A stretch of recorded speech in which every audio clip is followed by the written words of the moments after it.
coffee ဈေးနှုန်းလေးတွေသိကျင်တယ်ဆိုလို့ရပါတယ်ညီမလေးဒီမှာ Thai coffee 14,680 14,680ပါနော် Thai coffee Super coffee မေ48ထုတ်ပါတာ21,505ကျပ်ပါနော်21,505ကျပ်ပါ Super coffee 48ထုတ်ပါတာနော် Platinum coffee 13,460ပါညီမလေး13,460ပါ Platinum coffee က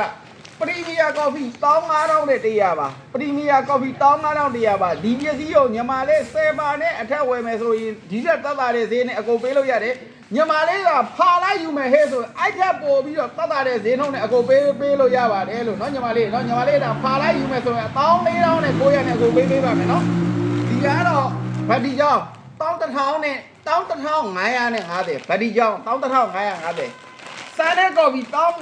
15,940ပါလို့เนาะဆန်တဲ့ကော်ဖီ15,940ပါဒီကတော့ရောင်းပေးဖို့စတော့မရှိပါဘူးဈေးနှုန်းလေးတွေသိကျင်နေဆိုလို့ဈေးနှုန်းလေးတွေသိအောင်ပြောပြတာပါလို့เนาะညီမကြီးเนาะတိုက်ဆိုင်မှုရှိလို့ပဲဖြစ်ဖြစ်လိုအပ်လို့ပဲဖြစ်ဖြစ်ဒီနဲ့သိကျင်တာရှိလို့ပဲဖြစ်ဖြစ်ဆက်သွယ်မှယူမယ်ဆိုလို့ရှိရင်3ကို4လုံး2ကိုကြောက်ဟယ်လိုလေးလုပ်လိုက်ပါလို့เนาะညီမကြီးเนาะဆိုင်မှာလူကိုယ်တိုင်လာဝယ်ခြင်းနဲ့ဆိုလို့ဖိုင်မှာအကိုလိမ့်စားကလေးရှိပါတယ်ဆိုင်ရောလည်းလူကိုယ်တိုင်လာဝယ်လို့ရပါတယ်လို့เนาะညီမကြီးเนาะအကိုကတော့သိန်းအောင်ဝင်ထအောင်ပါ